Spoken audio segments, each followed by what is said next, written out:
हमारे Bharatiya Janata party SC मोर्चे के राष्ट्रीय मंत्री श्री एस कुमार जी, अपने प्रदेश के महामंत्री श्री क्रांति जी और सभी हमारे उपस्थित सम्मानीय पार्टी के वरिष्ठ पदाधिकारी और कार्यकर्ता बंधु, सभी हमारे पत्रकार साथियों, आज एक किसी विशेष कार्य से यहाँ पे हमारा आगमन हुआ था रेलवे की स्टैंडिंग कमेटी में। तो कार्यालय पे भी अपने कार्यकर्ताओं ने एक बैठक भारतीय जनता पार्टी के जो महापर्व है, राष्ट्रीय महापर्व सदस्यता अभियान, उस सदस्यता अभियान में अनुसूचित जाति मोर्चे की भूमिका और उनको सदस्य बनाने के लिए आयोजित की थी। और निश्चित ही एक more than 1.5 lakh member Bharatiya Janata party SC मोर्चा ने तेलंगाना प्रदेश में भारतीय जनता पार्टी के बनाए हैं। अभी प्राथमिक सदस्यता का कार्य पूर्ण हुआ है, अब सक्रिय सदस्यता का काम शुरू हुआ है और इसमें भी पूरा भारतीय जनता पार्टी देश में जो 10 करोड़ का लक्ष्य लिया था पार्टी ने, वो 10.5 करोड़ मेंबर बना दिए अभी तक। और जिसमें 4 राज्य एक्सक्लूड थे जहाँ पर चुनाव था, जम्मू कश्मीर, आपका हरियाणा, इधर महाराष्ट्र और झारखंड। अभी सक्रिय सदस्यता का कार्य है और ये कार्य क्योंकि संगठन पर्व, हमारे संगठन का गठन नीचे की इकाई से गठित होकर देश की इकाई तक गठित होता है, तभी बूथ का गठन, फिर मंडलों का गठन, फिर जिले का गठन, फिर प्रदेशों का गठन और उसके बाद देश का गठन होना है। ये सारी प्रक्रिया जनवरी तक पूरी हो जाएगी। संभवतः जनवरी में हमको नए राष्ट्रीय अध्यक्ष पार्टी के मिल जाएंगे और बहुत मेहनत के साथ में कार्यकर्ताओं ने इस कार्य को किया है। मैं इनको, पूरी टीम को बधाई देता हूँ तेलंगाना की। अभी पूर्व में हुए लोकसभा के चुनावों में भी एक ऐतिहासिक प्रदर्शन हमारे कार्यकर्ताओं के द्वारा भारतीय जनता पार्टी के 8 सांसद जिताने में रहा है, जो आज़ादी के बाद पहली बार इतने सांसद हमारे जीते हैं। तो निरंतर तेलंगाना में भारतीय जनता पार्टी नीचे तक पहुँच रही है, लोगों में लोकप्रियता बढ़ रही है और आने वाले समय में हम इस लक्ष्य पे पहुंचेंगे कि तेलंगाना प्रदेश में भी भाजपा की सरकार बने। और भाजपा की सरकार बनना बहुत आवश्यक है, क्योंकि देश में जो प्रधानमंत्री जी की कल्याणकारी योजना है, जो विकसित भारत का संकल्प है, उस संकल्प को पूरा करने के लिए जब तक डबल इंजन की सरकार तेलंगाना में नहीं होगी, तब तक यहाँ के प्रदेश का ना विकास होगा, ना यहाँ के लोगों को केंद्र सरकार की कल्याणकारी योजनाओं का लाभ मिलेगा। अनेकों कल्याणकारी योजना ऐसी हैं जो वास्तव में एक आवश्यक है एक देश के हर नागरिक को, चाहे प्रधानमंत्री आवास हो, चाहे उज्ज्वला योजना हो, चाहे आयुष्मान भारत कार्ड हो, और चाहे इंफ्रास्ट्रक्चर के लिए रास्तों का निर्माण, सड़कों का निर्माण, हॉस्पिटल्स का निर्माण, एयरपोर्ट्स का निर्माण, ये सबके लिए, क्योंकि भूमि देने का काम, योजनाओं को एग्जीक्यूट करने का काम स्टेट गवर्नमेंट का ही रहता है। तो जब तक डबल इंजन की सरकार नहीं बनेगी तब तक तेलंगाना का विकास से तेलंगाना वंचित ही रहेगा। निरंतर प्रयास के बाद लगातार माननीय मोदी जी का सबका साथ सबका विकास का संकल्प रहता है और कोई भेदभाव ना हो किसी प्रदेश के साथ में, चाहे किसी भी दल की सरकार है। हमारी सरकार प्रयास करती है कि केंद्र की सारी योजनाएं वहाँ पे लागू हों, लेकिन फिर भी कहीं ना कहीं कांग्रेस की सरकार माननीय मोदी जी की योजनाओं को यहाँ तक पहुँचने में बाधा बनती है, क्योंकि कांग्रेसियों का उद्देश्य कभी भी लोगों को विकसित करना, लोगों को लाभ पहुंचाना, योजना देना नहीं रहा। लोगों को गुमराह करके सत्ता में आने तक तो उनका लक्ष्य रहता है सत्ता का, उसके बाद फिर वो दूसरे कामों में, योजनाओं में, लूटपाट के कार्यों में लग जाते हैं। तो अभी ज़्यादा समय सरकार प्रदेश में चेंज हुए नहीं हुआ, लेकिन उसके बावजूद भी जनता कांग्रेस की सरकार से परेशान है, क्योंकि राहुल गांधी जी नेतृत्व करते हैं और राहुल गांधी जी कब कहाँ कह दें, क्या बोल दें, वो उनको खुद को ही नहीं पता है। हम सब ने देखा कि अभी 2024 का लोकसभा का चुनाव हुआ और राहुल गांधी जब स्वयं सांसद बन के आए लोकसभा में आईएनडी के साथ में, तो संविधान को हाथ में लेके उन्होंने शपथ ली कि हम संविधान की रक्षा के लिए लड़े हैं। लोकसभा के चुनाव में गुमराह करने का काम देश की जनता को उन्होंने किया कि भाजपा संविधान विरोधी है, आरक्षण खत्म कर देगी, और संविधान की कसम उन्होंने हाथ में लेके शपथ ली सांसद की। लेकिन उसके बाद कुछ समय बाद राहुल गांधी जी अमेरिका दौरे पे जाते हैं और वहाँ जाके बोल के आते हैं कि हम अगर देश में, हिंदुस्तान में सत्ता में आएंगे तो वहाँ से हम संविधान में से आरक्षण जैसी व्यवस्था को ख़त्म कर देंगे, संविधान में बदलाव कर देंगे। आरोप भाजपा पर लगाते थे, लेकिन मानसिकता इनकी है, ऐसी है। चाहे नेहरू जी रहे हों, चाहे इंदिरा जी रही हों, चाहे राजीव जी रहे हों, और चाहे अब स्वयं राहुल गांधी हैं। ये निरंतर जो इस देश में एक बहुसंख्या में SC, ST, OBC है, उसको जो उसके आर्थिक और सामाजिक उत्थान के लिए जो आरक्षण की व्यवस्था बाबा साहब अम्बेडकर जी ने बनाई, और जो अंत्योदय के उद्देश्य को लेकर हमारी पार्टी संकल्पित होकर कहा कि काम कर रही है। माननीय मोदी जी का संकल्प, देश के हर नागरिक को उसकी मूलभूत सुविधाएं मिलना चाहिए, संकल्प बाबा साहब अम्बेडकर जी का सपना है। इसको पूरा करने के लिए निरंतर पिछले 10 साल में हमारी सरकार ने काम किया है, लेकिन कांग्रेस गुमराह करने के सिवाय और कुछ कार्य नहीं कर रही। वही राहुल गांधी अमेरिका में आरक्षण खत्म करने की बात करते हैं, और बेशर्मी की बात यह है कि अगर कोई व्यक्ति गलती करता है तो उससे लोग माफ़ी मांग लेते हैं, लेकिन उनके प्रदेश अध्यक्ष अभी कुछ समय पहले उनके जो राष्ट्रीय महासचिव में वेणुगोपाल जी, एक सांसद भी, उन्होंने कहा कि राहुल गांधी जी सही बोल के आए। और अभी महाराष्ट्र के कांग्रेस के प्रदेश अध्यक्ष ने कहा है कि हाँ, उन्होंने सही तो कहा है, हम आएंगे तो आरक्षण खत्म करेंगे ही करेंगे। तो ये इनकी मानसिकता दर्शाती है। अभी लोकसभा के चुनाव के बाद 2 राज्यों में चुनाव हुआ। जम्मू कश्मीर में हमारी पार्टी ने बहुत अच्छा परफॉर्मेंस किया, और हरियाणा में लगातार तीसरी बार भाजपा की सरकार बनी है। जो बहुमत 2019 के चुनाव में मिला था, उससे अधिक बहुमत हमको 2024 के विधानसभा के चुनाव में मिलना, ये दर्शाता है कि जनता को भाजपा पर भरोसा है, मोदी जी पर भरोसा है, और डबल इंजन की सरकार पर भरोसा है। विकास तभी हो सकता है जब डबल इंजन की सरकार होगी। तो तेलंगाना में भी तेलंगाना की जनता धीरे धीरे समझ रही है चीज़ों को, उनकी समझ में आ रहा है, और वो परिवर्तन निरंतर हमको दिख रहा है। मैं विश्वास के साथ कह सकता हूँ कि आने वाले समय में जब विधानसभा के चुनाव होंगे तो तेलंगाना की जनता भाजपा गठबंधन और NDA को ही चुनेगी। भाजपा गठबंधन और NDA की सरकार यहाँ लेके आएगी, ऐसा मेरा मानना है। आप सभी को बहुत बहुत धन्यवाद। जय श्री राम।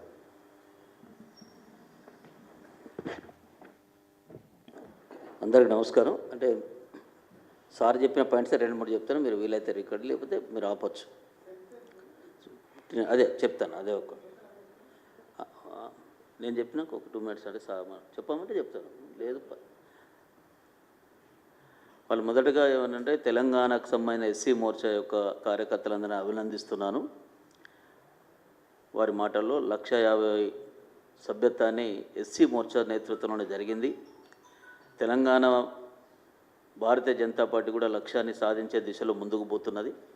చాలా గణనీయంగా సంఖ్యతో సభ్యత్వాన్ని సేకరణ చేయడం జరిగింది. వారికి అభినందన. అదేవిధంగా కార్యకర్తలకు కూడా నేను ఈ సందర్భంగా అభినందిస్తున్నాను. ఈ రాష్ట్రంలో 8 పార్లమెంటు స్థానాలను గెలిచి పార్లమెంటులో విజయం సాధించేందుకు ప్రతి ఒక్కరు కార్యకర్తలు కృషి చేశారు, వారిని కూడా అభినందిస్తున్నాను. తప్పకుండా భారతీయ జనతా పార్టీ రాబోయే కాలంలో తెలంగాణలో అధికారంలోకి వస్తుందనే నమ్మకాన్ని, వారు విశ్వాసాన్ని ప్రకటింపజేశారు. ఎందుకంటే డబుల్ ఇంజన్ సర్కారు ఉంటేనే ఏ రాష్ట్రమైన అభివృద్ధి చెందుతుంది. ఆ డబుల్ ఇంజన్ సర్కార్లో భాగంగా రావాలని ప్రజలందరూ కూడా కోరుకున్నట్టుగా వచ్చిన ఓట్ల శాతం చూసినట్టయితే అర్థమవుతున్నది.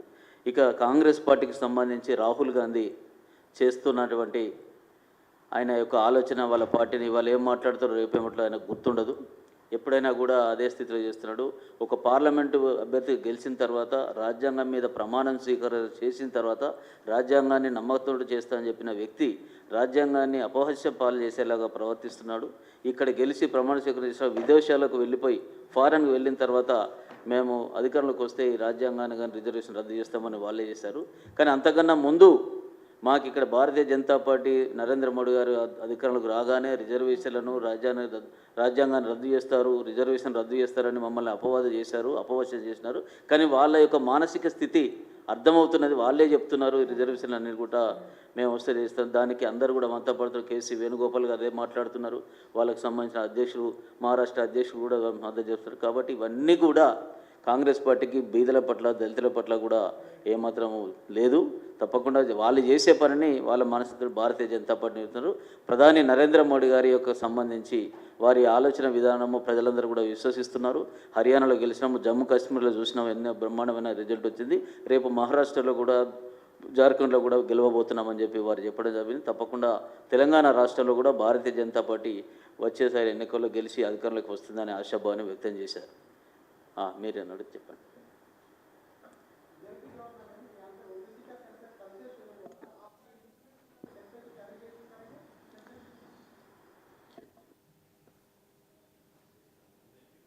जनता पार्टी सबका साथ सबका विकास सबके मूल मंत्र को लेकर काम कर रही है। हम जाति, माननीय प्रधानमंत्री जी ने जो जातियों का वर्गीकरण किया है, जो सरकार हमारी पॉलिसी पे काम कर रही है, वो सरकार हमारी एक वर्ग युवा है, एक वर्ग महिला है, एक वर्ग हमारा गरीब है, एक वर्ग हमारा किसान भाई है।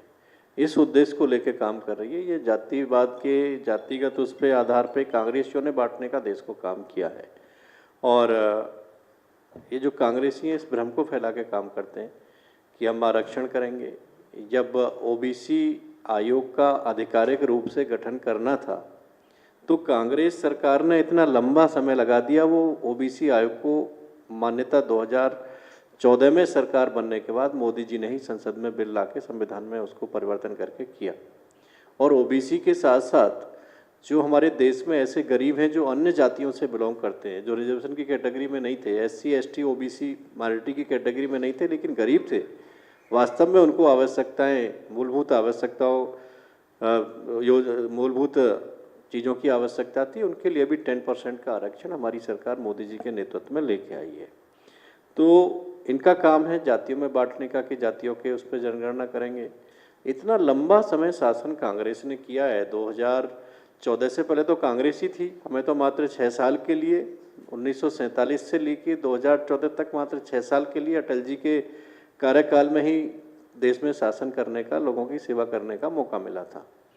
अभी 14 से मोदी जी हैं, तो मैं इतना कह सकता हूँ कि हम सबका साथ सबका विकास सबके विश्वास को लेकर काम करते हैं। माननीय मोदी जी गरीब, किसान, महिला और युवाओं, जो प्रमुखता से 4 वर्ग अपने देश में हैं, उनकी चिंता करके उनको विकसित करने के लिए योजनाओं के माध्यम से काम कर रहे हैं। हम लोग देश के उत्थान के लिए, विकसित भारत के निर्माण के लिए संकल्पित होकर निरंतर हमारी सरकार काम कर रही है। ये जातियों में बांटना, धर्मों में बांटना, वोट बैंक के लिए लोगों को गुमराह करना, ये कांग्रेस और आईएनडीए के नेताओं की नीति है। तो निश्चित ही, और ये कहते हैं करते नहीं हैं। अभी इतने राज्यों में इनका सरकार है, वो करें तो पता लगेगा, बस कहेंगे करेंगे कुछ नहीं, क्योंकि उनको पता है कि वास्तविकता क्या है।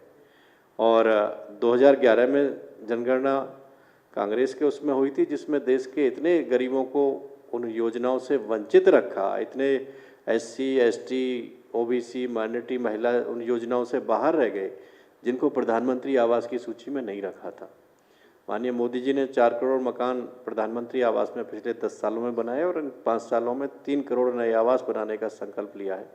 और निश्चित ही सरकार उस पर काम करेगी। जो इस देश का नागरिक है, जो भारत में रहता है, उसको हर मूलभूत सुविधा मिले, ऐसा उद्देश्य अपनी सरकार का है और अपनी सरकार उसमें काम कर रही है।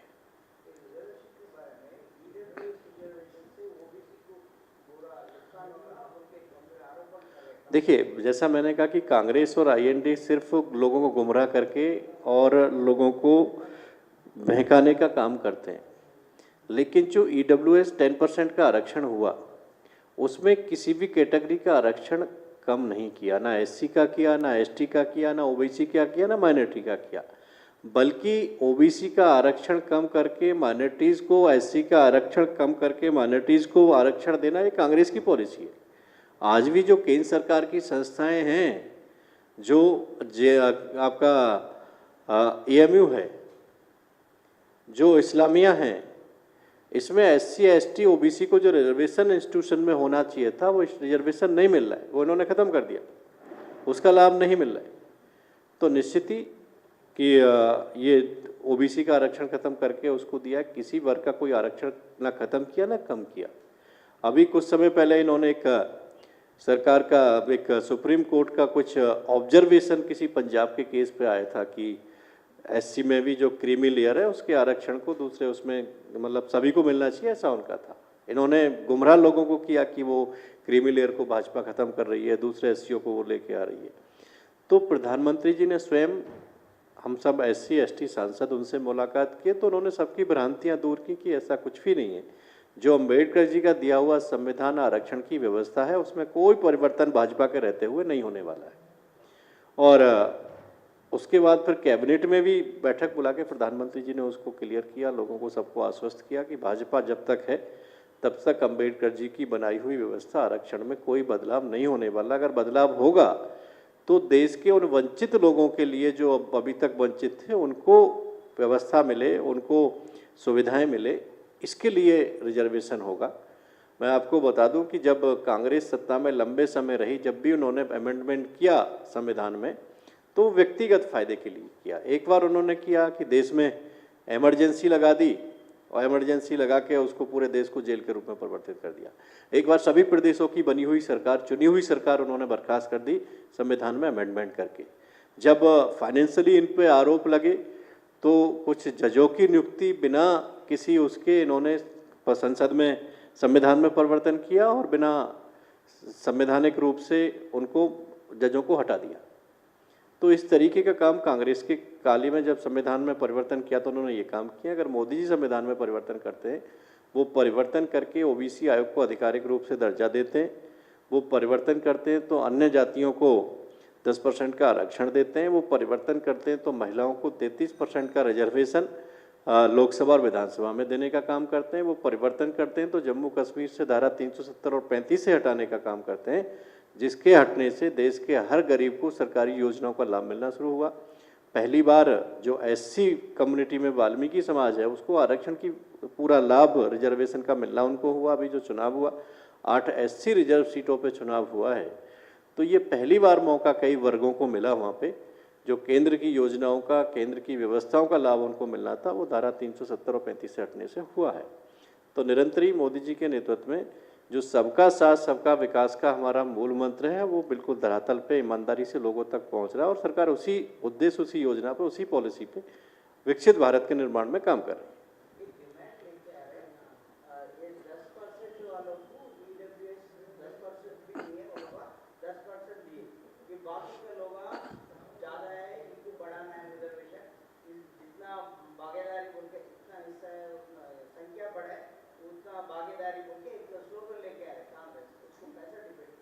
देखिए, जो जानकारी, जो आंकड़े सरकार के पास थे, उस आंकड़ों के अनुसार जो लोग ईडब्ल्यूएस कोटे में आने थे उनको आरक्षण देने का काम हमारी सरकार ने, मोदी जी ने किया है। अगर इसमें लगता है कि कोई व्यक्ति वास्तव में छूटा हुआ है, जैसे 2011 में जो जनगणना हुई उसमें कुछ लोग प्रधानमंत्री आवास की लिस्ट से वंचित थे, लेकिन अब जिसका कच्चा मकान है, मिट्टी का मकान है, देश में किसी भी जाति, किसी भी कैटेगरी, किसी भी उसका है, तो उसको मकान देने का काम हमारी सरकार कर रही है। अब जैसे आयुष्मान भारत कार्ड योजना है, देश की सभी आशा आंगनवाड़ियों को आयुष्मान भारत की कैटेगरी में जोड़ने का काम किया है, और जो 70 ईयर्स से ऊपर के लोग हैं, चाहे किसी भी कैटेगरी में है, किसी भी जाति में, किसी भी धर्म में है, उनको भी सरकार वो कार्ड बनाने का काम कर रही है। यानी जाति से हटके जो देश का नागरिक है, जिसको जो मूलभूत सुविधा की आवश्यकता है, उसके लिए माननीय मोदी जी के नेतृत्व में केंद्र की सरकार काम कर रही है। लेकिन कहीं ना कहीं समस्या यहाँ पे है तेलंगाना में, क्योंकि यहाँ कांग्रेस की सरकार है और कांग्रेस की सरकार मोदी जी की योजनाओं को यहाँ तक आने के लिए बीच में बाधा भरने का काम कर रही है। चुनाव में इतने बड़े वायदे इन्होंने किए थे कि हम सत्ता में आएंगे तो ये करेंगे, सत्ता में आएंगे तो वो करेंगे, लेकिन मुझे नहीं लगता कि 10% भी वो कार्य किए हुए जनता से वादे पूरे, तो बहुत बड़ी बात है कि उस कार्यों पर कोई कार्य भी शुरू इन्होंने किया है।